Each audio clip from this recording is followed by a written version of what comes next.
Hello दोस्तों, स्वागत है आपका मेरे एक और नए वीडियो में। दोस्तों, आज की इस वीडियो में हम बात करेंगे संत कबीरदास के जीवन परिचय के बारे में। दोस्तों, यह बोर्ड एग्जाम में हर बार पूछा जाने वाला प्रश्न है। तो दोस्तों, आइए बात करते हैं कि इनका जीवन परिचय कैसे लिखते हैं। तो सबसे पहले हम हेडिंग डालेंगे जीवन परिचय। इसमें हम कैसे लिखते हैं, देखिए। भक्ति काल के महान कवि संत कबीरदास का जन्म लगभग सन 1398 ईस्वी में उत्तर प्रदेश के वाराणसी में लहरतारा नामक स्थान में हुआ था। ठीक है। जो संत कबीरदास जी थे वह भक्ति काल के महान कवि थे। ठीक है, जिनका जन्म लगभग सन 1398 ईस्वी में उत्तर प्रदेश के वाराणसी में लहरतारा नामक एक स्थान है, वहीं पे हुआ था। ठीक है। माना जाता है कि इनका जन्म एक विधवा ब्राह्मणी के गर्भ से हुआ था। ठीक है, मतलब कुछ लोग का मानना है कि जो इनका जन्म है एक विधवा ब्राह्मणी के गर्भ से हुआ है। ठीक है, जिसने लोक लज्जा के भय से वह इन्हें तालाब के किनारे छोड़ आई थी। ठीक है, जिसने क्या किया, समाज के डर से, भय से इन्हें तालाब के किनारे छोड़ आई थी। ठीक है, आगे देखिए। वहाँ से गुजर रहे नीरू और नीमा नामक एक जुलाहा दंपति ने इन्हें उठा लिया। ठीक है, मतलब उसी तालाब के किनारे से एक नीलू और नीमा नामक जुलाहा थे, जो दंपति थे, उन्होंने क्या किया, इनको उठा लिया और इनका पालन पोषण किया। ठीक है, तो कबीरदास का पालन पोषण किसने किया, नीरू और नीमा नामक दो जुलाहों ने। ठीक है, आगे देखिए।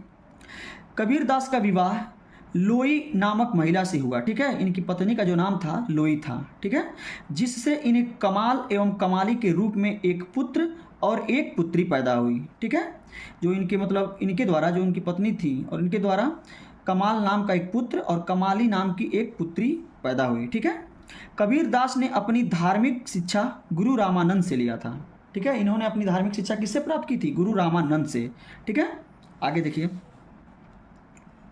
इतिहासकारों के अनुसार कबीरदास अपने गुरु रामानंद के यहाँ शिक्षा प्राप्त करने के बाद संत बन गए थे। ठीक है, मतलब कुछ लोग बताते हैं, मतलब कुछ इतिहासकार बताते हैं कि जो इनके गुरु थे जी, मतलब जिन्होंने शिक्षा दिया था, वहाँ शिक्षा प्राप्त करने के बाद क्या बन गए, संत बन गए थे। ठीक है, कबीरदास पढ़े लिखे नहीं थे, मतलब जो कबीरदास थे वह पढ़े लिखे नहीं थे, लेकिन वह ज्ञान और अनुभव से परिपूर्ण थे।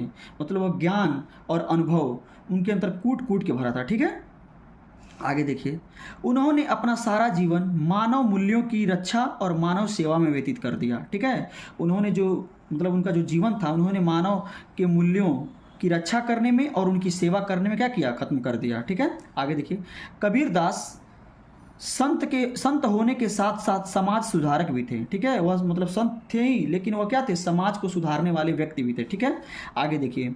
उन्होंने हमेशा समाज में फैली कुरीतियों व आडंबरों का विरोध किया। ठीक है, जो मतलब समाज में हो रही कुरीतियाँ, जैसे जातिवाद होता था, अनेक प्रकार के आडंबर थे, उसका क्या किया, विरोध किया।